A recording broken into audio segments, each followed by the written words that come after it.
Jai Bhim, Namo Buddhaya. Welcome to Samyak Kranti channel. And today we have very special guest with us, Professor Dr. Mustafa Soykut from Metu University, Ankara, Turkey. Uh, Dr. Mustafa Soykut, welcome and Jai Bhim, Namo Buddhaya. Thank you so much. Thank you. So today our subject is Buddhist culture in India and other countries. So with this subject, I guess Mustafa Soykut is very brief and deep knowledge. So that's why I request him for today's session. And uh, I'm briefing about Mustafa Soykut. His education is MA in Bilkent University and PhD from Hamburg University. So we are starting our first session with him. And the first question, Mustafa, can we start with the first question? Yes, let's start. Mustafa, according to your studies, what would an Bhikkhu Sangha like be? That is a very wide question. It depends which Bhikkhu Sangha we are talking about. Are we talking about Theravada Bhikkhus or are we talking about Mahayana Bhikshus? In Uh, India, both culture means people follow both culture, Theravada also and Mahayana also. yes. So you can brief both about the both culture, Mahayana and You know, Theravada. historically speaking, in India, basically, more or less after the 9th, 10th century, basically after Shankaracharya's, let's call it theological attack on Buddhism, Buddhism declined substantially. Uh, but that was not the only reason. The main reason why the Bhikkhu Sangha, and of course, by that time, we are talking about 9th, 10th century AD, not BC. Uh, Okay, the Sangha itself started not to follow the Vinaya. Now, I don't know if your audience knows about the Vinaya. Vinaya is the monastic rules that the monks are supposed to be following. And this is not something that was created later on. This was created during the time of the Buddha. Actually, the Buddha himself created these rules. For example, after 500 years after the death of the Buddha, what we can call Mahayana started to appear in North India and also in South India. They didn't call themselves Mahayana at first, they called themselves the Mahasangika. okay, Those who belong to the belong to the Mahasangha, so to say. But the difference between the Theravada, and in fact, even what does Theravada mean? Thera means elder. Vada means the way. So it means the way of the elders. In fact, back then, this is in Pali. In fact, back then, uh, in Sanskrit, the Theravada was called, um, you took me to that place near the not the Karla, the Bhaja caves. Bhaja Cave, yeah, right. In near Lonavala, Pune. Yes. Those people were Theravada monks because it is one of Okay, the earliest examples. But when you go to Ajanta, for example, you both encounter Theravada. In fact, the earliest caves are Theravada caves, and then you have Mahayana Buddhist caves. But Mahayana came 5 to 7 centuries after the death of the Buddha.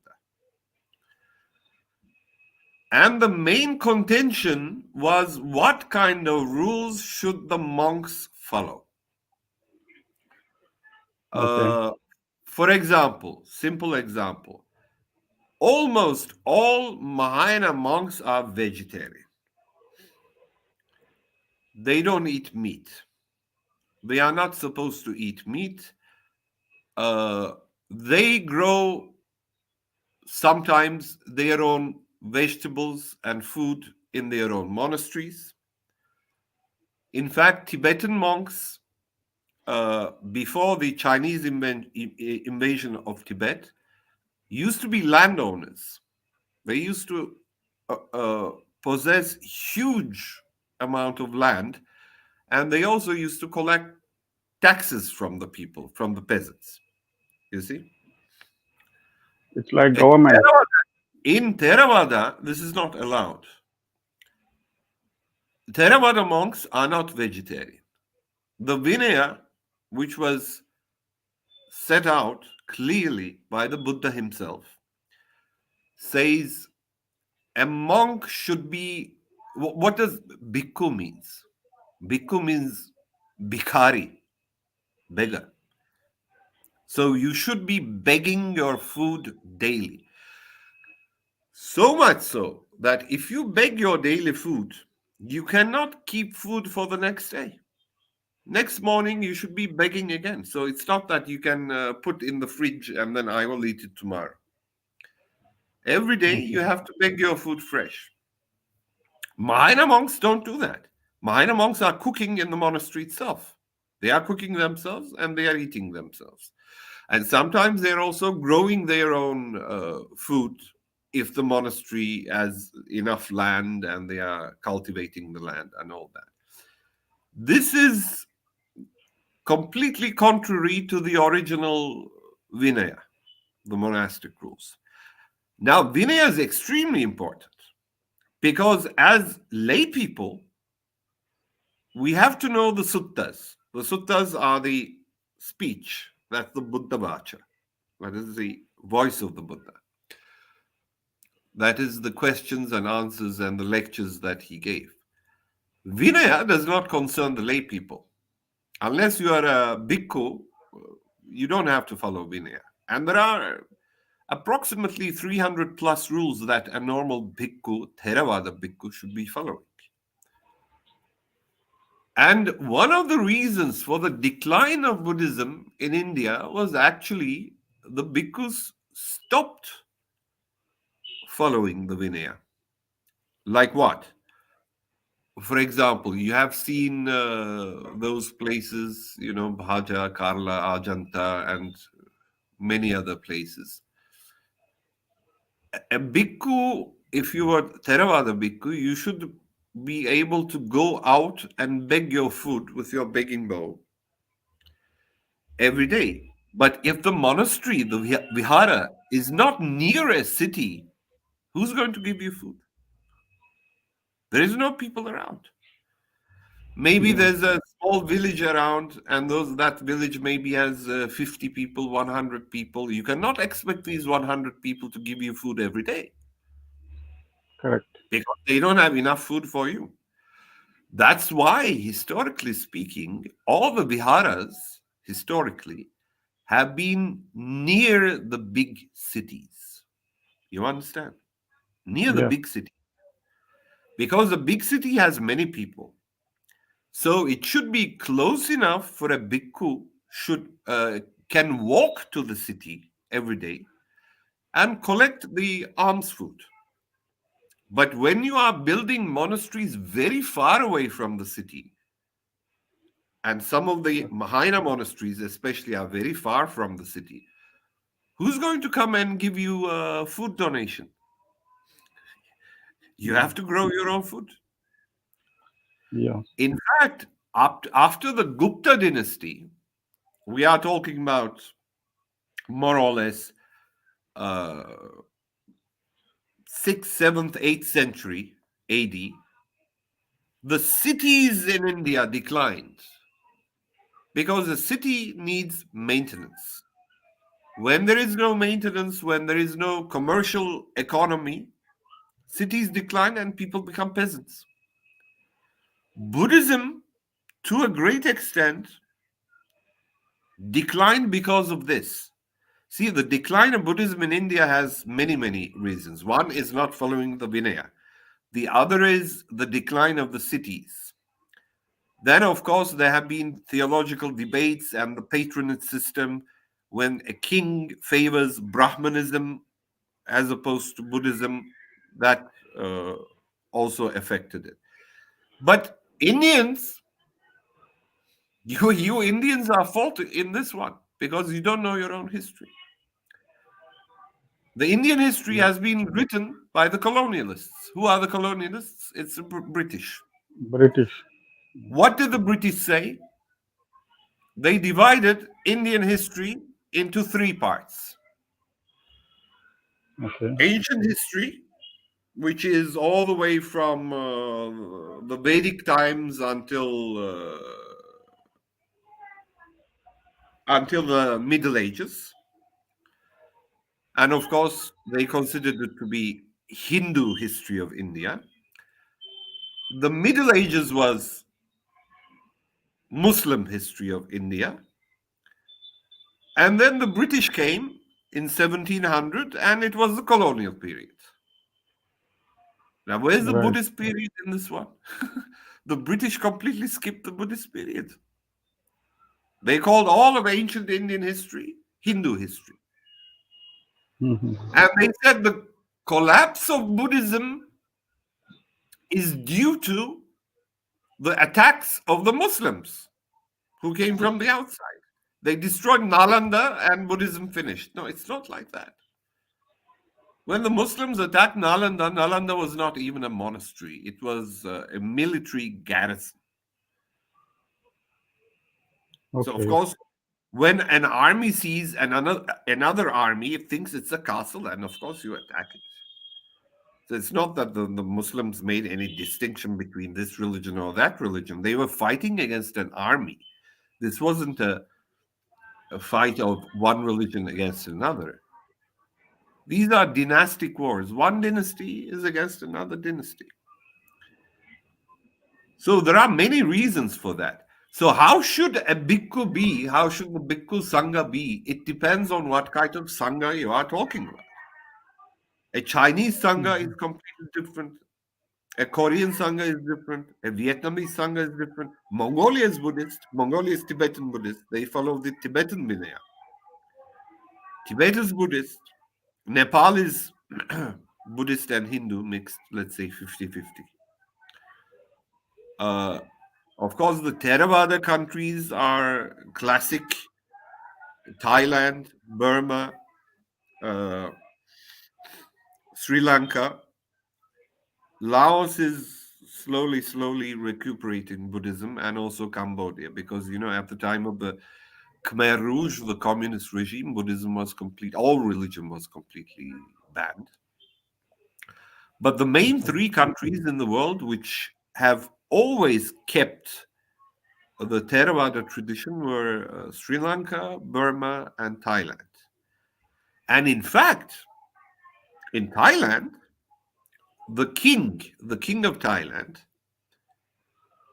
he is considered to be the Dhammarakkhita. He is the protector of the Dhamma, of the Buddha Dhamma. He is the Okay. head. He is the head protector of Theravada Buddhism. Of course, there are other religions in Thailand. The second largest religion is Islam in Thailand, especially in southern Thailand. Phuket and all of that is actually Muslim. It's not Buddhist. But there is a difference. In Thailand, the Sangha has been standardized. What do I mean by standardized? A bhikkhu in Thailand has an identity card identifying him as a bhikkhu. That card is given to him by the Thai state. You don't obtain it from the monastery, you obtain it from the central authority whose head is the Dhammaraja, who's a monk himself. And he's directly responsible to the king. So if someone claims, "Oh, I'm a bhikkhu, I was ordained in such and such monk," for example, the police can ask him, is he a real bhikkhu? And then he shows his ID card, and then here it says he was ordained in this monastery. His name is such and such. He was ordained in this year, so you know how long he has been a bhikkhu and all of that. So this is all official documented. Of course, in India, you don't have this. You don't have official documentation for the bhikkhus. So it depends. I mean, how should a bhikkhu sangha be? A bhikkhu sangha should be, in short, according to their own Vinaya. Mahayana Vinaya is different. Theravada Vinaya is different. If you follow your own Vinaya, then you are a good monk or a good nun. By the way, of course, this is another question. We Thank you have very monks. much for. We have monks. We have monks. Yeah. But in Theravada countries, there are no nuns. Why? You Why see, it is? there are no nuns because according to the Vinaya, to be ordained, I'm talking about Theravada Vinaya, to be able to be ordained as a monk or a nun, you should go to the monastery. I mean, you cannot be ordained in the street. You should go to a vihara. The vihara has a parampara, right? It goes Yes. back, Yes. it is a silsila, it goes back to this and that, generations after generations. There should be a certain number of monks present at your ordination.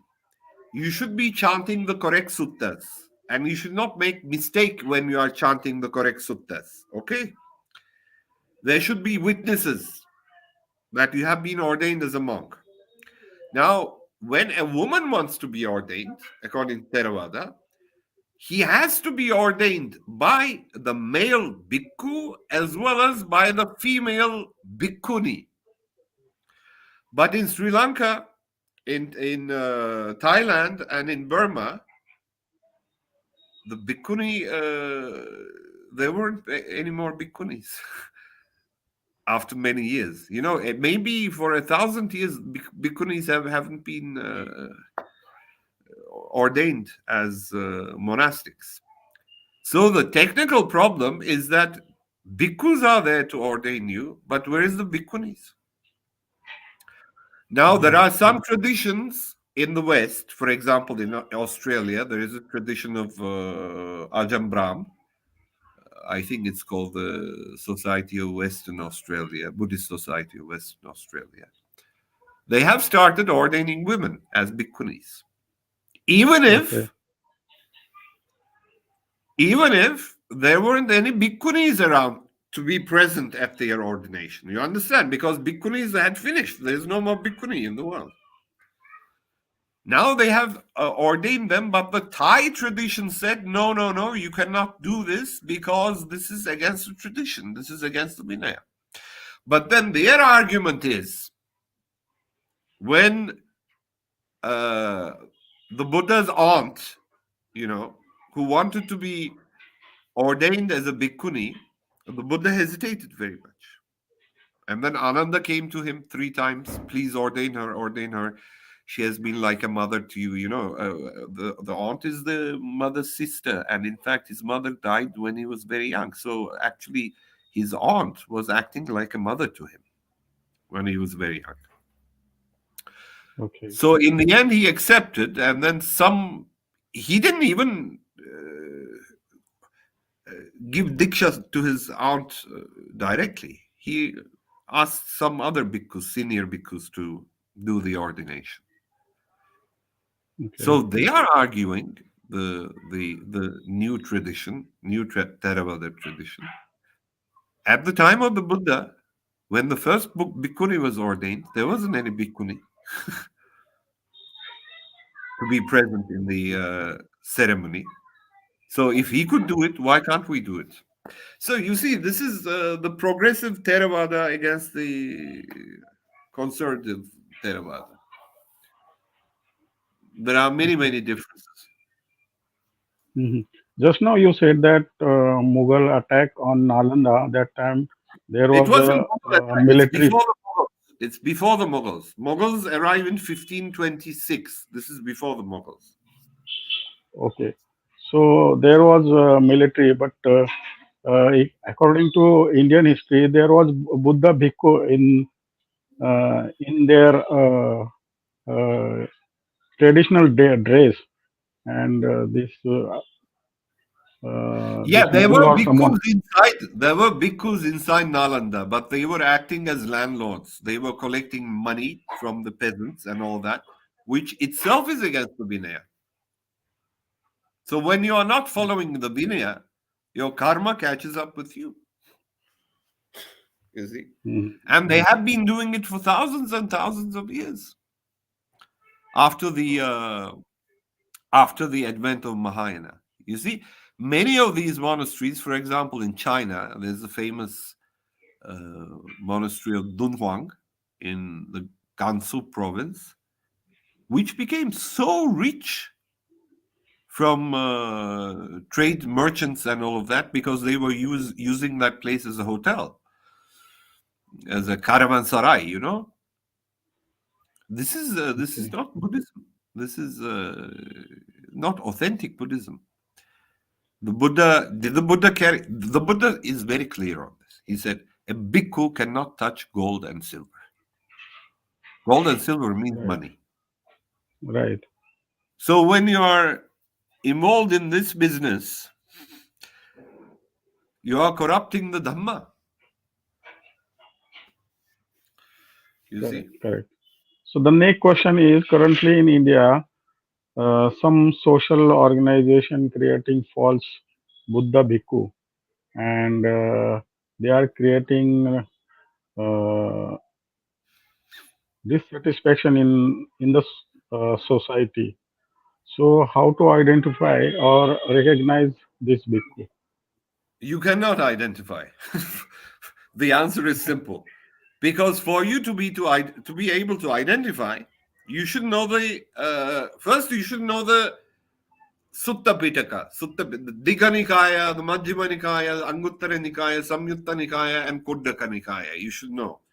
Then you should know the Vinaya. Vinaya is the monastic rule. If you haven't read these things, how can you identify?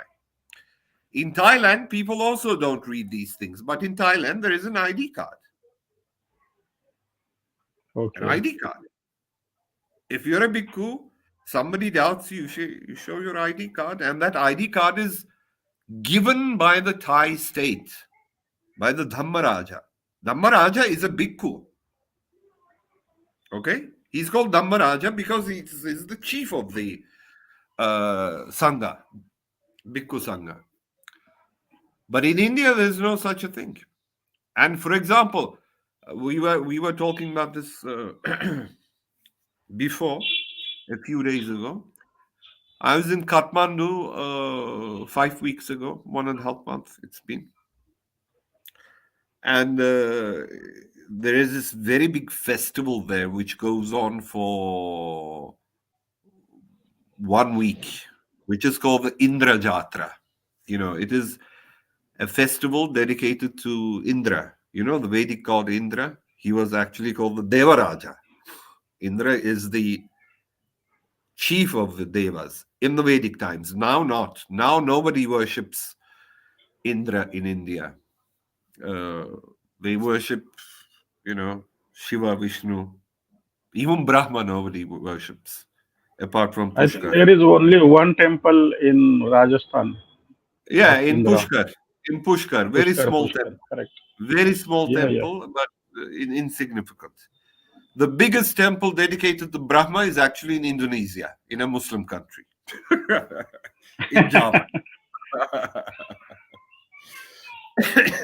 So, I Indonesia was has become Muslim country. I think 50 or 100 year back. 50 year back. no, no, not 50, It's around not. 500 years back. 500 years back. Is it? Is it true? Around the 16th century. Yeah. First, Okay. it was the king of Malacca. The Malacca Strait. who converted to Islam because there was a lot of money from the Arab merchants. And then the Mhm. rest followed. But anyway, there are some Chinese Buddhists. There's still Buddhism in Indonesia. Most of them are Chinese Buddhists, Mahayana Buddhists. But there is some Theravada Buddhism too. Now, some Chinese Mahayana Buddhists are also converting to Theravada Buddhism. Anyway, so I was Yeah. So there. our question was how to identify real Yes, bhikkhus. exactly. That story I'm telling you now. Yeah. I was there in the what do you call Hanuman Dhoka. Hanuman Dhoka is the Darbar Mark. Darbar, not Mark, Darbar Chowk in Kathmandu. So I see two Theravada monks. They look Indian, no? From their dress, I identify them as Theravada monk. So I asked them, "Have you eaten today?" They said, "No, I haven't eaten." So I said, "Come with me. I'll take you to the restaurant and then you will have lunch." They came and I asked, "Is it okay if I order momo?" Momo, you know. Yeah. Yeah. I know, Momo. Yeah. That's Yeah. food. You know, there are two kinds of momos. There is veg momo and there is buffalo momo and that kind of thing. They eat buffalo in Chicken Momo. So chicken there is momo, so veg many momo, varieties right now. that kind of thing. And you dip it into the momo achar. They call the chutney achar in Nepal. Anyway, they said, no, no, no, no, no, we don't eat meat. I was very much surprised because according to the rule set out by the Buddha himself, a bhikkhu eats anything that is offered to him. So you cannot say, give me this, don't give me that. I'm vegetarian, I'm vegan, don't give me. Now, vegans say they don't even drink milk. You know, vegans don't drink milk. They Oh, don't I drink don't know. butter. They don't even eat honey because honey is also animal product. You see, that kind of thing. So I was very much surprised, and some doubt actually come to my mind. Are these people really bhikkhus? They said they come from Bodh Gaya. Okay. So what are they doing in Kathmandu during a Hindu festival if they are bhikkhus coming from Bodh Gaya? I'm not trying to say they are fake. Probably they are authentic. But if they are authentic, they don't know the Vinaya. They don't know the monastic rules. You see.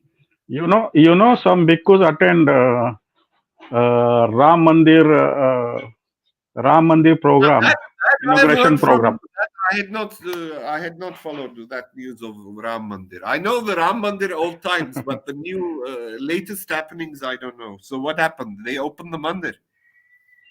Yeah, they open the mandir in Ayodhya, and they Uh, call so many VIP people, and they call bhikkhus also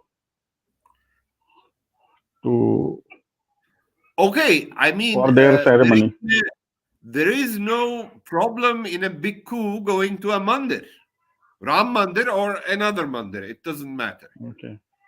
But if there is Hindu worship of a god Yeah. or devata going on there, and if they join the worship, then it's not okay. But if they are there just sitting as guests, it's okay. I Hmm. don't know which one is the case. I don't know. Right. So you are talking about Nepal. Yeah. Nepali Buddhism is mainly Mahayana branch Buddhism, but it is what you call Vajrayana. Vajrayana is actually Mahayana, but it's another kind of Buddhism which has been very much influenced by Tantric practices. You know, Tantric practices, you know, this Shakta Tantric kind of thing. Uh, so their Buddhism is very much uh, nowadays very much mixed with many common Hindu beliefs.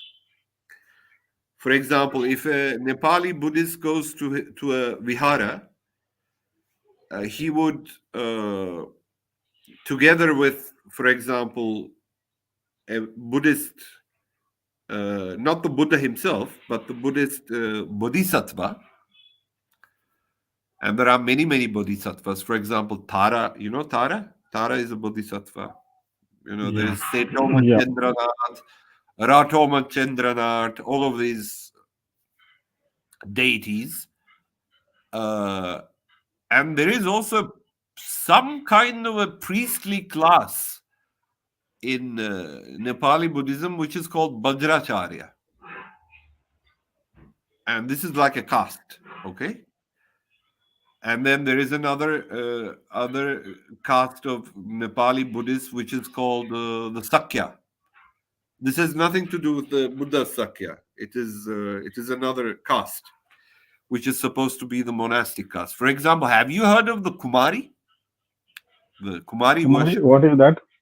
No. Okay, Kumari is a child goddess, and in fact, I think if I'm not mistaken, she's the incarnation of Taleju. Taleju is an aspect of Parvati, probably, that kind of thing. But it's a tantric deity, okay? Taleju is definitely tantric, and Taleju is the protector of the royal family. Now there is no royal family. I mean, the royal family are not kings now, but they are still living in Nepal. And Okay. this girl, until she reaches puberty, she's chosen from among many girls. And when she bleeds in her puberty, she's not goddess anymore. She becomes ordinary human being. And usually nobody wants to marry her.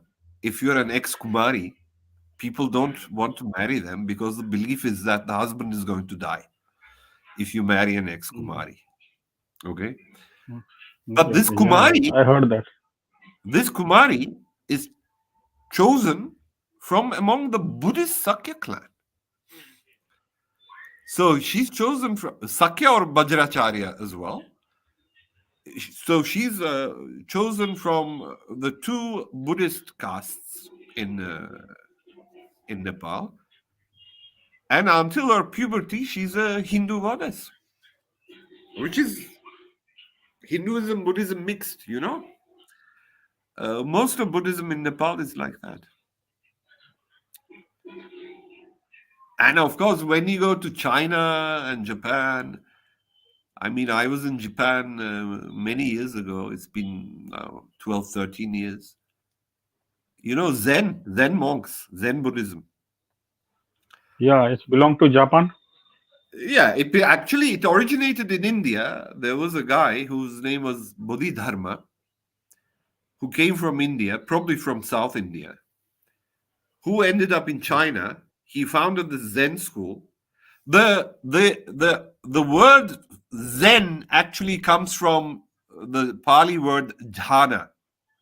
It means jhana. It's mean meditation. Meditation. Yeah, meditation. So he established the Zen school. So I was seeing these Zen monks waiting on the corners of the streets. They don't talk. They have a bowl in their hand. They have this big Chinese hat, like this, waiting with the bowl, and they collect money. And I said, "Oh, that's very strange because they are collecting money. Do Buddhist monks collect money?" And then they said, "Oh, they collected for the monastery." I said, "So what do these people do? They live in monastery." They said, "No, no, they are married. They have family." I said, "How can a bhikshu be married? I mean, bhikshu should be brahmachari, right? Yeah. Bhikshu cannot be a grihasti." Yes. So that is the Mahayana way. In So they many, are only married, or they are having children also. yeah, yeah, they have children also. Yeah. And sometimes the head monk of the monastery is hereditary from father to son also. Is it? Yeah, in Is Japan, it in true? the Japanese. Yeah. And Not all Mahayana sects are like that. For example, when you look at Tibetan Buddhism, there are 4 schools in Tibetan Buddhism. 4. The oldest one is in Nyingma. Then you have the what's the other one? Karma Kagyu, and then Sakya, and then the latest one is Gelug. Dalai Lama belongs to the Gelug school. Okay. Geluk. Yeah, Gelug. Gelug means yellow hat. Okay. Okay. Actually, the Dalai Lama received his kingship of Tibet from the Mongolian Khan, from the Khan of Mongolia. And they have converted to Tibetan Buddhism. Now all of Mongolia is Tibetan Buddhist. And when you look at the Gelug, for example, Gelug monks are very strict about celibacy. They are brahmachari. And they are very strict about monastic discipline. They have very good education, universities, etc., etc. But there's one school among these 4 schools, which is the Sakya school. And the head of the Sakyapa, is actually married. He even has long hair, He's married. So in Tibetan Buddhism, apparently there are 2 kinds of monastic-like traditions. One is proper bhikshu, and bhikshu obviously is a brahmachari. And then the other one is you are affiliated to a monastery, you have a traditional role as the head of a certain Tibetan Buddhist tradition, but you can get married. That is the tradition, Okay. which is very different from Theravada.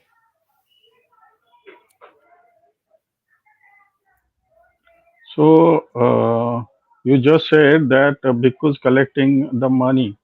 So maybe they are collecting the money for their education, for their university or college education. Is it like that? A bhikkhu cannot collect money for himself. No, In fact, for more than that, education and study. bhikkhu cannot collect money. Stop. For himself or other, bhikkhu cannot collect money. I'm talking about Theravada. Theravada, Oh, bhikkhu okay. cannot touch money. This is Vinaya. Even for study cannot, because He nowadays himself in cannot collect money. Buddha's time and this time is different. So maybe Okay, they can collect. the thing is this: you, Nilesh Chavan, you can go to a bhikkhu and donate money for this or that, but the bhikkhu himself cannot collect it. Oh, okay, okay. That's the way. Hmm. You can donate if you want. The bhikkhu himself cannot collect money. Oh, okay, okay. Yeah, now I understand. University education, this and that, I don't know, because that is quite new to me. I'm hearing it for the first time. In Sri Lanka, Thailand, I didn't hear any bhikkhu who is attending university. Maybe there are a few, I didn't hear. But when you're a In bhikkhu, India, in you should Pune, there be. are so many bhikkhus. They are they are studying law or doing their PhD or whatever. They What does are. a bhikkhu need law for? Why does he need an MBA or law? Bhikkhu. It's not his business. I don't know, but maybe law is good for them to study, because in India the law and order situation is very not that much good. Yeah, but let So the that's let why. the lawyers take care of that law. You should be taking care of the dhamma. Your full-time business is dhamma, not anything else. Okay, okay, yeah, that is They haven't also studied the Vinaya, they haven't studied the Nikaya, they haven't studied the Tripitaka, and they are studying MBA. I don't know. This is very strange. Why do you become a bhikkhu? The purpose of becoming a bhikkhu is to dedicate your full time to the Buddha Dhamma. correct. not to any Correct, other correct. Dhamma. So, my last question to you is, which type of bhikkhu or monk you are? Monk. Because you I'm are not. not you are not married, No, I'm and a full time you brahmachari. are and I'm a full time you are brahmachari, doing. but I'm not a monk. You see, I cannot. The rule is this in the Vinaya. I'm a single child. Okay, when you're a single child and when you still have parents, you cannot ordain as bhikkhu because you have to look after your parents. You Oh yeah, understand? right. Yes, yes, yes. Good, good. So how is your mother? My mother is fine for her age. She's 80 now, but for 80, she's quite good. May the gods grant her long life. Yeah, yeah, yeah. Ayu Amen, varo amen. sukha param. Amen, amen. Sadhu, sadhu, sadhu Sadhu, sadhu, in sadhu. Pali. Yeah, yeah. So thank you very much, I Mustafa, thank you very for much. I hope I have been a little bit informative about this uh, Vinaya situation because Vinaya is online. yeah, You yeah, can yeah, find. yeah, yeah. This is yeah, So yeah, yeah. whenever there is you have a doubt, can a bhikkhu do Vinaya, this? Vinaya Sutta, you are saying about? Yeah, yeah, Vinaya. All the Vinaya is very long. Yeah, it's actually longer than the suttas. There are many rules. Oh. You Mm-hmm. see, I tell you one last thing. When the Buddha died, there was the first council. So all the 500 arahats, only arahats, huh? Not other bhikkhus, arahat bhikkhus only. They came together to to determine what is the original Buddha Dhamma and what is the fake one, because there was already fake things going on before he died, teachings. Correct. So they asked Ananda. Ananda was his cousin, and Ananda said, "The Tathagata told me. Tathagata is Buddha. The Buddha told Right. me. He said that the non-essential Mm-hmm. Vinaya rules that have been taught by me to you, you can change them after I die. Okay? And then Okay. after his death, the Sangha asked him, did you ask him what is essential, what is non essential? Correct. Which rules are essential? Which rules are non essential? And then Ananda said, I forgot to ask La. Mm-hmm. You see, he forgot to ask, and he was very much criticized for that. Although Ananda was an arahant himself, he had already reached nirvana. But the other bhikkhus Ananda criticized is him. very close. Ananda was Uh, very close to Buddha. he was the closest person, but yet he forgot to ask. Negligence. So the decision in the council was this: since the Buddha didn't tell us which rule is essential, which rule is non-essential, we will keep all the rules as it was taught by the Buddha. Mm-hmm. Correct. Okay. Yeah, yeah. Thank you very much, You are most Mustafa. welcome. Right now in Maharashtra, the assembly election is going on, and there is a lot of happening in Maharashtra. Oh, The chief minister, electing chief minister, you are electing chief minister. America is electing the what president, Trump, president. Yeah, yeah, yeah, yeah, and yeah. Correct. What do you think about Trump? Yes. I don't think anything about any American president. I think one is worse than the other But your country is because country is friendly relation with America, so No, our country you is cannot. not. The government may be friendly, the people aren't friendly to America. Because, the Mhm. Biden administration has been helping the genocide in Palestine. There is a genocide in Palestine. 200,000 children and women, some of them are 2-year-old children, they have been killed, burnt alive by Oh my the God, uh, by the Israeli army. Milit- army, yeah. And they are saying these are terrorists. How can a 2-year-old child be terrorist? La? Mm. They say, oh, when they grow up, they will become terrorists. So better kill them now. What kind of Mhm. argument is this? But what your means?